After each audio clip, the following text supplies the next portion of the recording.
한국에서 제가 첫 목회할 때 제 아내가 보건진료소장으로 있었습니다. 근데 보건소에서 건너편에 조그만 마켓이 하나 있었습니다. 가끔씩 저희 아이를 데리고 가서 과자나 사탕을 사주곤 했습니다. 큰아이가 4살, 5살 그 어기인 것 같은데 하루는 100원을 주어서 가게를 보냈습니다. 길만 건너면 바르고 소장님 아들이다라는 거 다 동네 사람들이 알기 때문에 시골 동네 다 그렇지 않습니까? 다 아니까 이제 100원을 줘서 보냈더니 주인 아저씨가 100원에 해당하는 과자 봉지 또 사탕을 주어서 보냈습니다. 그 이후에 몇 번을 하고 나니까 아이가 가게 가는 맛이 들렸습니다. 100원만 달래요, 100원. 그래서 100원만 있으면 먹는 걸 주니까 무조건 그 집으로 가는 겁니다. 그럼 그 집에 가면 100원을 주면 또 그 아저씨가 100원에 해당하는 먹을 걸 주니까 그래서 계속 거기를 갔습니다. 그러다 어느 날 제가 500원짜리를 줬습니다. 500원짜리를 주니까 한참 보더니 안 받습니다. 100원보다는 훨씬 크거든요. 이건 아닌 것 같아요. 그래서 이거 내려놓고 100원 달라는 거예요. 100원. 그래서 제가 설명을 했습니다. 그리고 아이를 데리고 갔습니다. 그리고 가서 500원을 주고 나니까 주인 아저씨가 거슬럼돈을 주지 않습니까? 아이가 눈이 휘둥그레졌습니다. 아이가 더 커가면서 돈을 알았습니다. 100원은 요만큼 주는 거고 500원을 주니까 이렇게 많이 주는구나. 그 다음부터는 어떤 돈 달라고 그랬을까요? 500원 달라고 그랬습니다. 아이가 철이 없지만 돈의 능력을 알았던 것이죠. 우리가 예수님을 인격적으로 만나고 나면 십자가 복음의 능력을 알게 됩니다. 아이가 자라면서 돈의 능력을 아는 것처럼 예수 믿는 사람들이 예수를 믿으면서 십자가의 능력을 알게 된다는 거예요. 십자가 복음의 능력은 예수님이 십자가에서 죽으심으로 내가 살아났다는 것을 말합니다. 예수님 때문에 내가 구원받았다는 것, 이것이 십자가 복음의 능력이라는 거예요. 요즘 우리가 사순절을 지내고 있는데 예수님의 십자가를 묵상하면서 예수님의 성품과 인격을 닮아가는 기간 아니겠습니까? 근데 오늘 우리가 읽은 갈라디아서 2장 20절 이 한 절 말씀은 짧은 구절이지만 이 한 절 속에 사순절을 지내는 우리가 깊이 생각해야 될 여러 가지 메시지가 담겨져 있습니다. 특별히 십자가 복음의 능력을 우리들에게 알려주는 본문입니다. 그래서 오늘 이 시간에 이 한 절을 통해서 우리가 십자가 복음의 능력이 무엇인지 구체적으로 우리의 삶에서 어떻게 적용할 수 있는지를 살펴보도록 하겠습니다. 첫 번째로는 십자가 복음의 능력으로 나의 옛사람을 죽게 만들었다라고 하는 것이죠. 자, 20절 초반부에 보겠습니다. 내가 그리스도와 함께 십자가에 못 박혔나니. 같이 한번 해볼까요? 시작. 내가 그리스도와 함께 십자가에 못 박혔나니. 사도 바울의 엄청난 고백이에요. 십자가에 못을 박혔다라고 하는 것은 죽었다 그 말 아니겠습니까? 그럼 바울이 어떤 모습으로 죽었느냐? 이게 궁금하잖아요. 한번 죽었으면 말이 없어야 되는데 지금 계속 말을 하거든요. 그럼 도대체 바울은 어떤 모습이 십자가에 박혀 죽었다는 얘기냐? 갈라디아서 5장 20절에 가면 이렇게 설명을 합니다. 사도 바울의 고백입니다. 그리스도 예수의 사람들은 육체와 함께 그 정욕과 탐심을 십자가에 못 박았다 이렇게 말합니다. 그 정욕과 탐심을 십자가에 못 박았다. 그러면 그 정욕은 도대체 그럼 무엇냐? 이렇게 생각할 수 있잖아요. 요한일서 2장에 가면 그렇게 얘기를 합니다. 육신의 정욕, 안목의 정욕, 이생의 자랑 이렇게 말합니다. 그럼 육신의 정욕이 뭐예요? 육신의 쾌락을 십자가에다 못 박았다. 이런 말이잖아요. 또 안목의 정욕이 뭐예요? 이 눈을 즐겁게 해주는 걸 말하잖아요. 또 이생의 자랑은 뭐예요? 자기를 자랑하는 걸 말하는 거죠. 자기 잘났다는 거죠. 이것이 우리의 육체의 정욕이라고 하는 겁니다. 이 십자가에 내 정욕과 내 속에 있는 탐심을 전부 못 박았다. 이렇게 설명을 하고 있습니다. 근데 어떻게 보면 육체의 정욕과 탐심은 굳이 십자가에 못 박지 않더라도 내가 수련이나 단련을 통해서 내 의지로 해결할 수 있을 것 같아요. 내가 얼마든지 노력을 하고 인내하고 이러면 이게 어느 정도 되는 것 아닌가 하는 생각이 들 때가 있다는 거죠. 그런데 해보니까 그게 그렇게 안 됩디다. 내 안에 있는 정욕과 탐심은 어떻게 우리가 제어되느냐, 어떻게 없어지느냐, 거기에 내가 어떻게 하면 안 휘둘리느냐, 이건 십자가에 못 박을 때만 가능하다는 거예요. 다시 말하면 이건 예수님이 예수님의 능력으로, 하나님의 능력으로 해결해 주실 때만 가능하다라고 하는 얘기입니다. 그것을 우리가 믿을 때 가능한 거죠. 요한일서 1장 7절에 이런 말씀이 있습니다. 그 아들 예수의 피가 우리를 모든 죄에서 깨끗하게 하실 것이요. 예수님의 피가 우리의 모든 죄를 용서해 주신다는 거죠. 여러분 이 말씀 믿으시지요? 예수님이 십자가에 달리신 피로 인해서 내 죄가 다 용서되었다라고 하는 것, 한 번 용서된 것은 하나님이 다시는 기억지 아니하신다라는 것, 여러분 철저하게 믿으시지요? 믿으시면 아멘 해보세요. 예, 그처럼 십자가의 정욕과 탐심이 같이 못 박혔다라고 하는 걸 내가 믿음으로 받아들일 때 가능하다는 거예요. 부끄러운 고백이지만은요, 저는 30대 목회하면서도 이 갈라디아서 2장 20절의 말씀의 뜻을 알지 못했어요. 당시는 이 찬양이 나와 있어요. 갈라디아서 2장 20절에 찬양도 널리 알려져 있었거든요. 내가 그리스도와 함께 십자가에 못 박혔나니 그런즉 이제 내가 산 것 아니요, 뭐 이러면서 그 찬양을 뭐 기타 치면서 막 얼마나 은혜롭게 많이 불렀는지 모릅니다. 그때는 그랬습니다. 그런데 찬양은 잘 불렀는데 그 찬양의 가사의 의미는 몰랐다는 거예요. 죄 용서 받았다. 그건 믿었죠. 어릴 때부터 예수 믿었으니까 그건 믿었는데 내 정욕과 탐심이 십자가에 못 박혔다라고 하는 이 의미는 깨닫지를 못했다는 거예요. 말씀에 깊이가 없었다는 거예요. 여러분 보세요. 내가 정욕과 탐심을 십자가에 못 박았으면 나를 힘들게 하는 정욕에서 자유로워야 되는 것 아니겠어요? 해방돼야 되는 것 아니겠어요? 근데 이것이 머리로는 알고 있단 말입니다.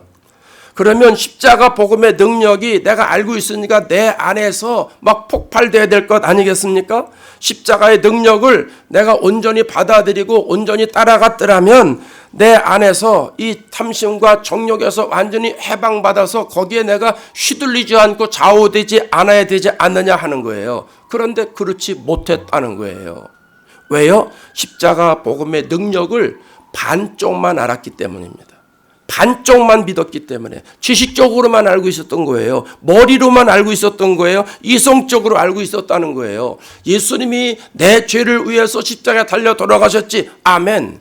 내 영혼 구원받았지. 아멘. 하나님의 자녀가 되었지. 아멘. 성령의 인도를 받고 있지. 아멘. 이걸 이성적으로만 알아들었다는 거예요. 교회를 여러 번 다녔고 오래 다녔으니까, 설교를 많이 들었으니까, 교회 많이 충성을 했으니까 하다 보니까 그거는 그냥 저절로 알게 된 거예요. 저절로. 근데 그 말씀의 본질을 내가 믿고 그 말씀에 담겨지는 의미를 깨닫고 받아들이지 않은 거예요. 다시 말하면 얕은 물가에서 노는 것과 같은 신앙생활을 했다는 거예요. 남들이 보기에는 열심히 신앙생활하죠. 그처럼 충성스러운 사람이 없어요. 그런데 내 안에 내 정욕과 탐심에서 자유롭지 못해서 가끔씩 불쑥불쑥 정욕이 나타나고 탐심이 나타나고 예수 믿으면서도 마음이 깨끗하지 못하는 거예요. 마음이 왠지 모르게 찝찝한 거예요. 해결되지 않는 이것, 누구에게 이야기할 수도 없고 이걸 어떻게 해결해야 되나, 이런 고민이 있었다라고 하는 것이죠. 여러분, 믿음이 뭐예요? 예수님이 십자가에서 내 죄를 해결해 주셨다고 받아들이는 게 믿음이에요. 동시에 예수님과 함께 내 정욕과 탐심이 십자가에 못 박혔다라고 하는 걸 받아들이는 것도 믿음이에요. 신앙생활을 좀 더 깊이 하면서 제가 깨닫게 된 것은 예수님과 함께 십자가에 못 박힌 것이 무엇인지, 그 탐심이 무엇인지, 그 정욕이 무엇인지를 알게 되면서 내가 그 말씀의 깊이를 그대로 받아들이게 되더라는 거죠. 그러다 보니까 주님께서 내 안에 계셔서 나를 이끌어 가시는 걸 알게 되고, 야, 내가 그래서 죽은 거로구나. 이것을 비로소 알게 되더라는 것이죠.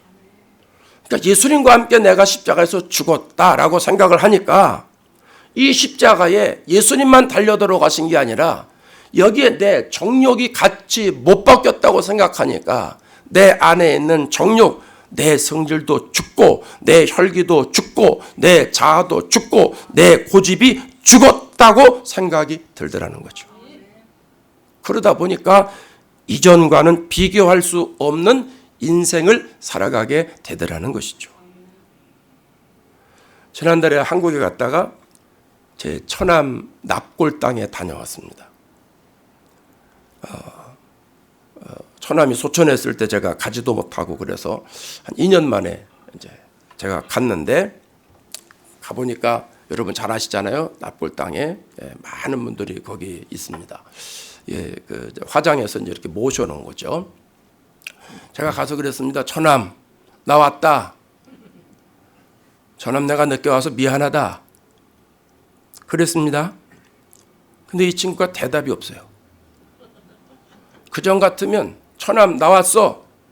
매어 왔어요. 언제 왔어? 언제 가? 대답을 했는데 납골 땅에 가서 처남, 나 왔어. 나왔어. 대답이 없어요. 근데 저만 간 게 아니에요. 주변에 다른 분들도 와가지고 이제 보면서 어떤 분은 그래, 여보, 나왔어. 여보, 나 또 왔어. 어떤 집은 그러더라고요. 아빠, 나왔어. 잘 있었어? 나왔어. 그러면서 계속 말을 하는데요. 정작 그 말을 들어야 하는 그 사람은 아무 소리가 없어요. 아무 소리가 없어요. 여러분, 납골 땅이나 공동묘지에는 낮에 가든지 밤에 가든지 조용합니다. 조용합니다. 죽었으면 조용한 거예요. 죽은 사람은 말이 없는 거예요. 십자가에 내 혈기를 못 박았는데 내 기분이 나쁘다고 혈기가 나와요? 성질과 고집을 십자가에 못 박았는데 내 욱하는 성질이 나옵니까? 안 죽었으니까 나오는 거죠. 아직 살아있다는 증거죠. 예수를 믿지만 아직도 내 안에 내가 많다는 증거예요. 내가 아직도 깊이 있는 신앙생활을 못하고 있다, 그 말이에요. 여러분, 탐심과 정욕과 욕심을 십자가에 못 박았다고 받아들이면 내 자아가 죽는 경험을 하게 됩니다. 그때 비로소 내가 십자가 죽음을 통과하게 되는 거예요. 그때 하나님의 나라가 제대로 보이게 되는 것이고, 그때 내가 살아도 주를 위해서 살고 죽어도 내가 주를 위해서 죽는다는 의미를 깊이 깨닫게 되고 고백하게 되고 그렇게 살아가게 되는 거죠. 그게 진정으로 거듭난 사람의 모습입니다.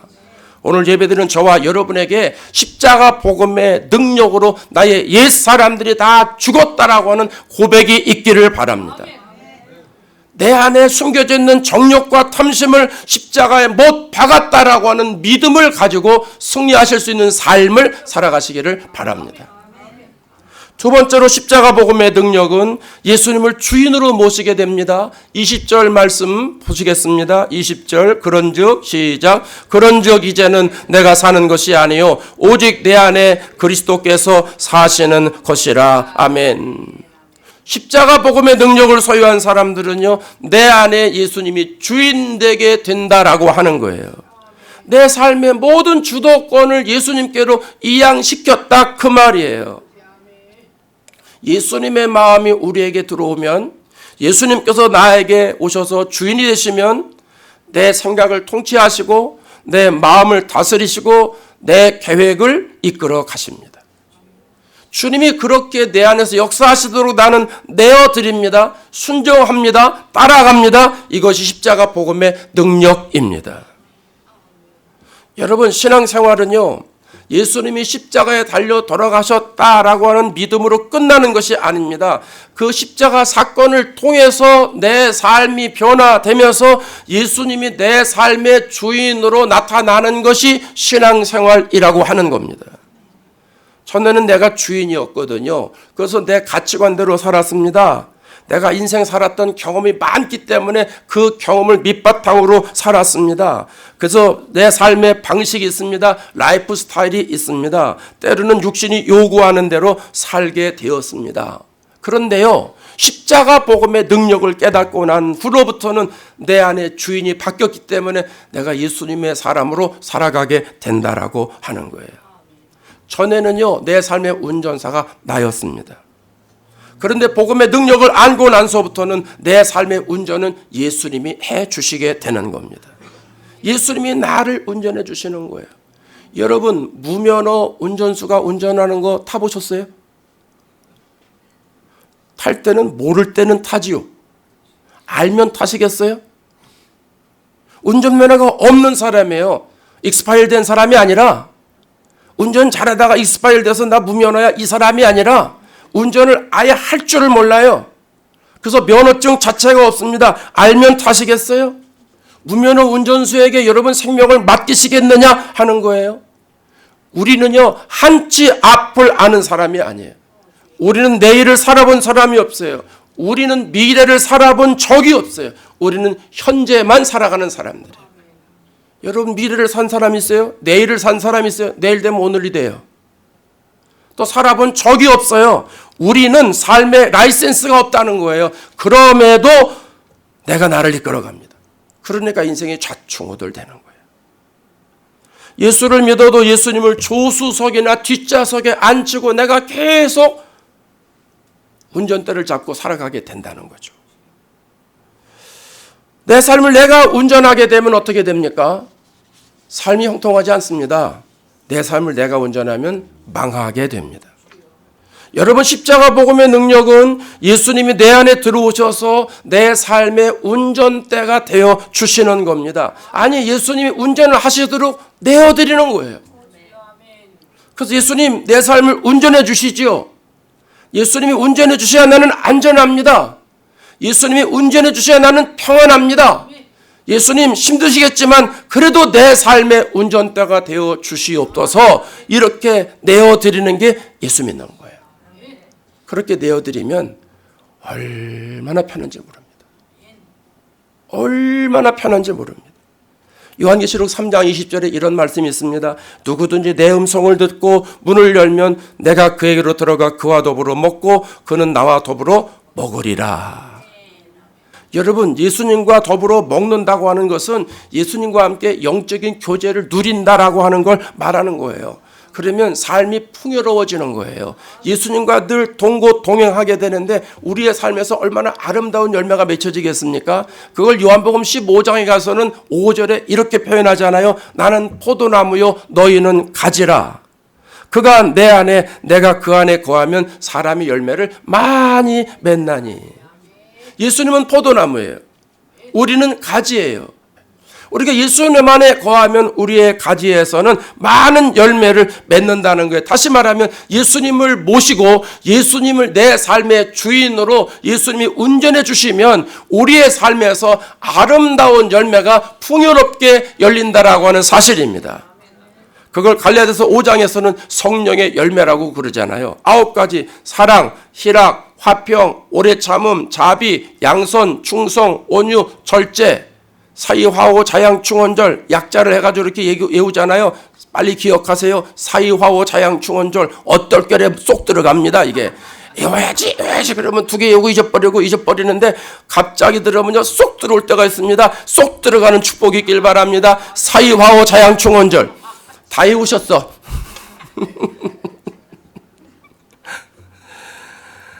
사랑, 희락, 화평, 오래 참음, 자비, 양선, 충성, 온유, 절제, 이 9가지 열매는요 내가 키를 쓴다고 맺어지는 게 아니에요.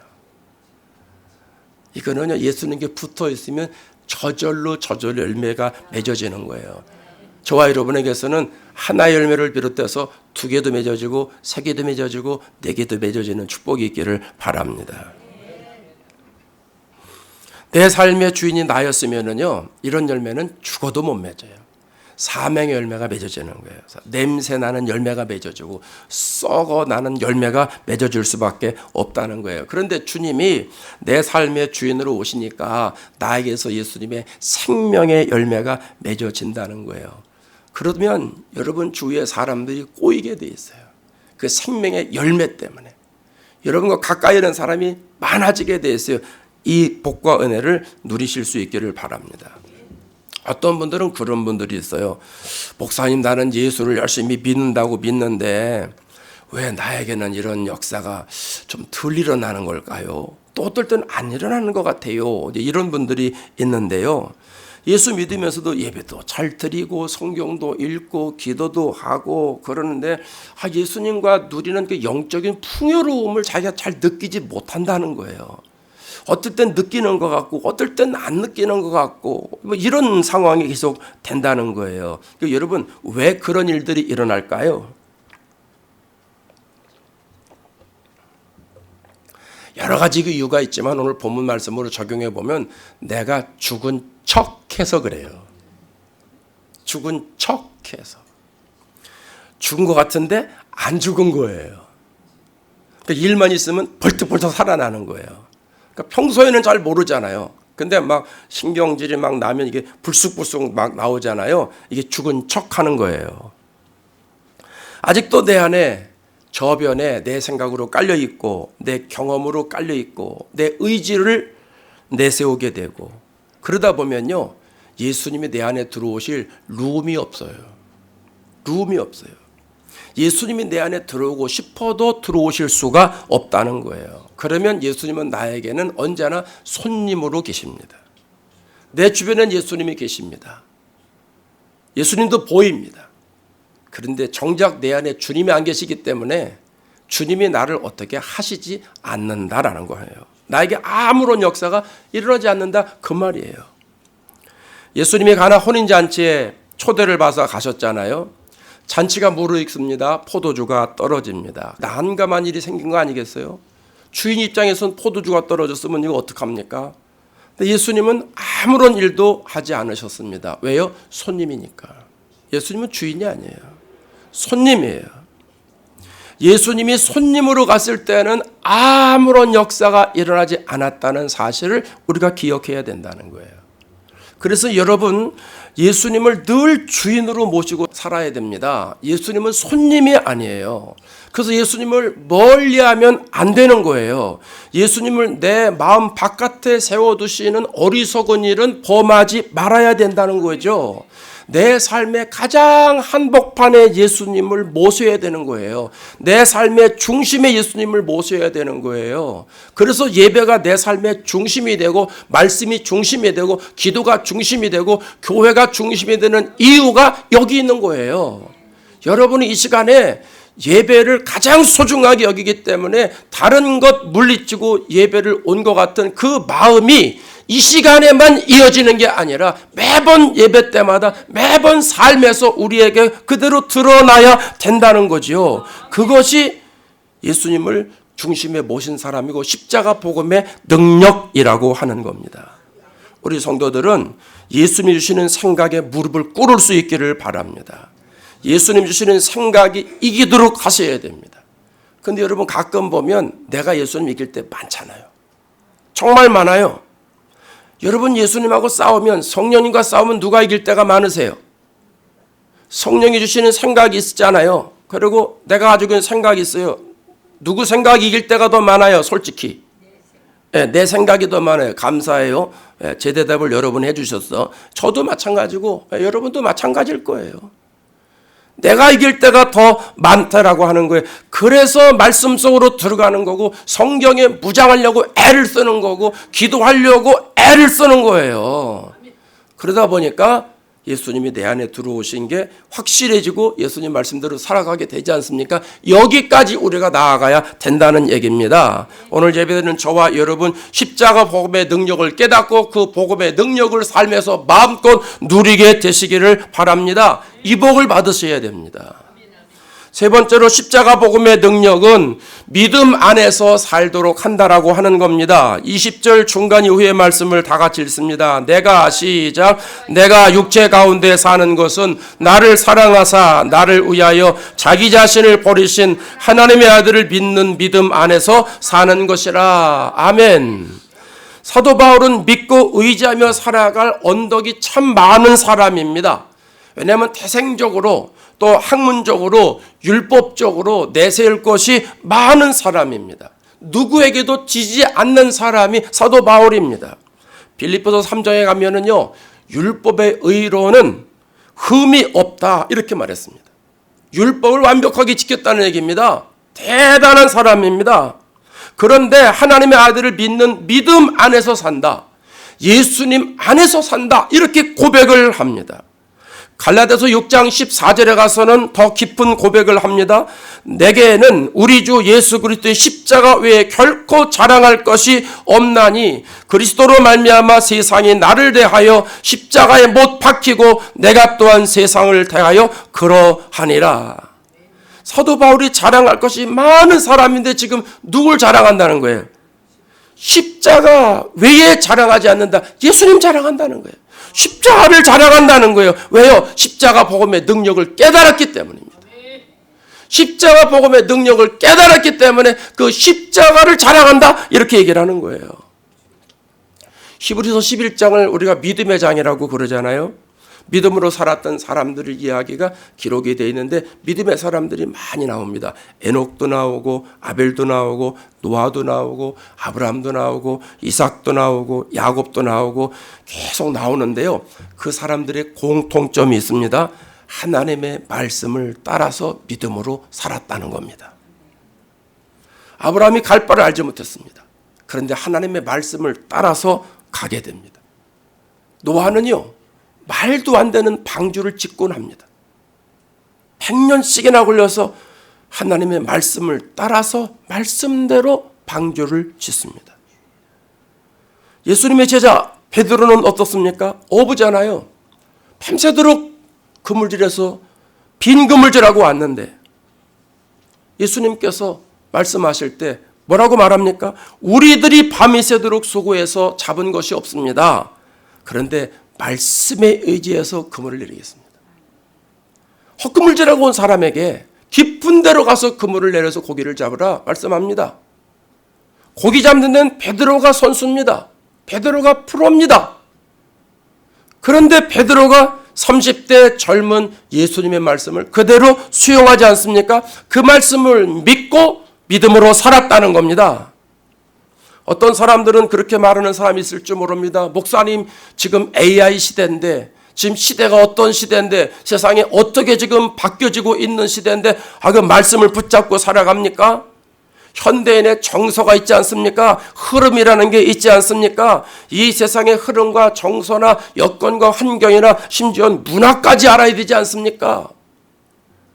예, 모르면 안 되죠. 정서 알아야죠. 문화 알아야죠. 흐름을 알아야죠. 정치, 경제, 사회, 윤리, 도덕 다 알아야 됩니다. 그러나 십자가 복음의 능력을 입은 사람들은 참고만 하세요. 그렇다고 거기에 휩쓸리면 안 됩니다. 세상의 문화에 휩쓸리면 안 됩니다. 우리는 세상의 변화에 좌우되는 사람이 아니라 하나님의 말씀에 좌우되는 사람입니다. 세상의 가치관으로 살아가는 사람이 아니라 성경적 가치관으로 살아가는 사람이 그게 크리스찬이에요. 그게 그리스도인이에요. 여러분 기억하세요. 우리는 믿음으로 살아가는 사람이에요. 하나님 말씀 앞세워서 살아가는 사람들, 말씀에 그물을 내리면서 살아가는 사람들이에요. 우리는요, 같이 하실까요? 믿음으로 시작하고 4중창, 5중창, 한 300중창 된 것 같아. 한꺼번에 이렇게 딱 나와야 좋아요. 다시 한번 해요. 믿음으로 시작하는 사람이고 믿음으로 끝내는 사람이다. 동의하시죠? 우리는 믿음으로 시작해서 믿음으로 끝나는 사람이에요. 십자가 복음의 능력이 우리를 그렇게 만들어요. 믿음으로 살면, 말씀으로 살면 성령께서 우리를 그렇게 인도해 주신다는 이야기예요. 그래서 저와 여러분은 십자가 복음의 능력을 소유했으니까 믿음 안에 살도록 힘쓰고 애써야 됩니다. 하나님, 우리가 믿음 안에 살도록 은혜를 베풀어 주세요. 기도하셔야 된다는 얘기입니다. 그래서 여러분, 신앙생활 잘할 수 있는 비결이 있잖아요. 다른 것 없어요. 영어 잘하는 비결이 뭐예요? 단어 무조건 많이 외우면 돼요. 다른 거 없어요. 많이 외우면, 단어 쓰고 많이 외우면 나중에 저절로 이게 다 완성이 됩니다. 그래서 거기서 언어가 그냥 나오게 되는 겁니다. 단어가 많이 없으면은요, 이 단어 쓸까 저 단어 쓸까 한참 생각해가지고 말을 해야 되니까 복잡합니다. 예수 잘 믿는 비결 다른 거 없습니다. 그냥 말씀 많이 집어넣으면 됩니다. 말씀 듣고 아멘 하면 됩니다. 성령이 이끌려 주시는 대로 그냥 따라가면 됩니다. 그러다 보면 하나님께서 우리를 인도하시는 원리를 발견하게 됩니다. 원칙을 알게 됩니다. 하나님이 이렇게 말씀하실 땐 이렇게 하시려는 뜻이었구나. 그걸 우리가 눈치로 때려잡습니다. 그게 눈치가 아닙니다. 하나님의 말씀이 깨닫게 주시는 은혜입니다. 그렇게 우리가 살아가는 거예요. 그래서 우리는 앞으로 계속 기도하다가 성령께서 감동을 주실 것이고, 성경을 읽다가 성령이 감동을 주실 것이고, 말씀을 듣다가 성령께서 감동을 주실 터인데, 그 감동 주시는 대로 살아가는 사람들이라고 하는 겁니다. 축복하라 말씀하시면 여러분 말씀 따라서 축복하시면 됩니다. 미워하는 자를 선대하라 말씀하시면 미워도 말씀대로 선대하시면 됩니다. 주님이 역사하십니다. 복음의 능력이 그 사람에게 드러날 것입니다. 그래서 저와 여러분은 그런 찬양 많이 하셔야 됩니다. 주님 말씀하시면 내가 나아가리라. 주님 말씀하시면 내가 나아가겠습니다. 주님 말씀하옵소서, 내가 말씀대로 그물을 내리겠습니다는 믿음으로 나아가면 된다라고 하는 겁니다. 여러분, 가사가 좋아서 찬송만 하지 마시고 십자가 복음의 능력을 깨달았기 때문에 이 찬양 가사가 내 심령 속에 그냥 들어오는 축복을 받을 수 있기를 바랍니다. 그 찬양의 가사가 내 믿음의 고백이 되고 내 간증이 되고 삶의 지표가 되기를 바랍니다. 로마서 1장 17절에 뭐라고 말씀하죠? 다 같이 마지막 성경 구절이니까 크게 읽겠습니다. 시작. 오직 의인은 믿음으로 말미암아 살리라. 한 번 더 합시다. 오직 의인은 믿음으로 말미암아 살리라. 우리는 물질로 살아가는 사람이 아닙니다. 환경이 좋아서 살아가는 사람이 아닙니다. 지혜로 살아가는 사람이 아닙니다. 지식으로 살아가는 사람이 아닙니다. 믿음으로 살아가는 사람들인 줄로 믿습니다. 사랑하는 여러분, 요즘 우리가 사순절을 지내고 있잖아요. 2주 남았어요. 예수님이 나를 위해서 십자가에 달려 돌아가시면서 몸 찢고 피 흘렸다라고 하는 것이 내 피부로 와 닿게 하는 기간입니다. 그래서 회개의 말씀을 묵상하자고 계속 회개의 말씀을 날마다 보내드리는 거예요. 그 말씀으로 죄를 회개하고 내 심령을 깨끗하게 만들어서 십자가의 능력을 내가 소유하자라고 하는 말씀입니다. 그리고 십자가 복음의 능력으로 우리가 살아가자라고 하는 말씀입니다. 그래서 십자가 복음이 나에게 들어와서 십자가 복음으로 인해서 내 옛사람이 다 죽고 내가 거듭난 사람으로 변화된 모습으로 살아가자는 거죠.